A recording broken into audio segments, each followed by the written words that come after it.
పాలకొల్లులో 100 పడకల ప్రభుత్వ హాస్పిటల్లో నూతనంగా ఏర్పాటు చేయనున్న డయాలసిస్ సెంటర్ పనులను రాష్ట్ర జలవనరుల శాఖ మంత్రి నిమ్మల రామానాయుడు పరిశీలించడం జరిగింది.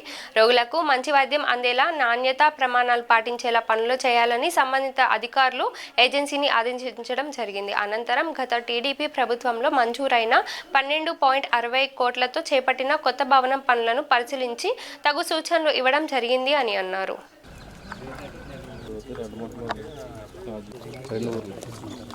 పాలకొల్లు ప్రజలు ఏదైనా చిన్న యాక్సిడెంట్ అయినా ఆరోగ్య పరిస్థితి కోసం ఎక్కడో కాకినాడ గుంటూరు వెళ్ళవలసినటువంటి పరిస్థితుల్లో పాలకొల్లు ప్రభుత్వ ఆసుపత్రిని 50 పడకల ఆసుపత్రిని 100 పడకల ఆసుపత్రిగా చేస్తూ 12,60,00,000 రూపాయలు ఆ రోజు 2019లో నిధులు మంజూరు చేసి టెండర్లు పిలిచి వర్క్ ఆర్డర్ ఇస్తే సంవత్సరంన్నర కాలంలో పూర్తవ్వాల్సినటువంటి ఆసుపత్రి 5 సంవత్సరాలైనా సరే పూర్తవ్వకపోవడం మాటటుంచి ఆ 5 సంవత్సరాల్లో కట్టినటువంటి నిర్మాణం ఏదైతే ఉందో ఇంకా ప్రారంభించుకోకుండానే స్లాబుల మీద నీళ్లు నిలబడిపోవడము, కొద్దిపాటి వర్షం వచ్చినా కూడా హాల్లోనూ వరండాల్లోనూ కూడా నీళ్లు నిలిచిపోయినటువంటి పరిస్థితి స్వయంగా నేనే కాదు కలెక్టర్ గారిని కూడా తీసుకొచ్చి మొన్న జూలై ఆగస్టులో మీ మీడియా సాక్షిగా కూడా చూడడం జరిగింది.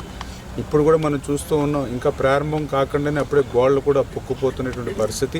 అంటే కనీసం ఆ వాటరు తడిపినప్పుడు కానీ లేదంటే ఆ సిమెంట్లో కలిపినప్పుడు ఆ వాటర్లో ఏమాత్రం సెలినిటీ ఉన్నటువంటి ఇబ్బందులు వస్తాయి. అంటే ఏమాత్రం జాగ్రత్తలు తీసుకున్నారో, ఎందుకంటే గతంలో నేను ఎమ్మెల్యేగా ఉన్నా కనీసం ఆసుపత్రికి నేను నిధులు తీసుకొచ్చినా కూడా ఈ ఆసుపత్రి దగ్గరికి వచ్చి ఇట్లా చేస్తే కొంచెం నాణ్యతగా ఉంటుందంటే చెప్పేటువంటి అధికారి ఇక్కడ ఉండేవాడు కాదు.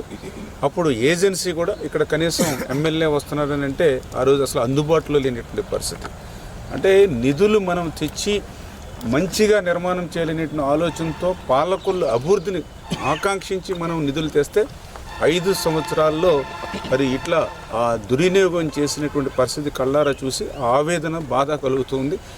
వాటిని రిపేర్ అంటే అసలు ప్రారంభించుకోకుండానే మళ్ళీ ఇప్పుడు రిపేర్లు చేసుకుంటూ ఇంకా ఎడిషనల్గా ఏదైతే ఉందో, ఎందుకంటే మా కోరిక పాలకొల్లులో ప్రభుత్వ ఆసుపత్రి అనేది ప్రజలందరికీ కూడా మంచి వైద్యాన్ని అందించేటువంటి విధంగా ఒక ఆదర్శంగా సుందరంగా తయారు చేయాలనేటువంటిది.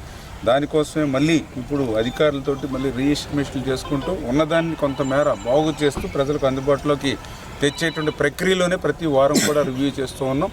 అదేవిధంగా ఏదైతే డయాలసిస్ సెంటర్ ఏదైతే ఉందో మరి ఎన్నికల్లో హామీ ఇచ్చాం, డయాలసిస్ సెంటర్స్ మన పాలకొల్లో ప్రారంభిస్తామని.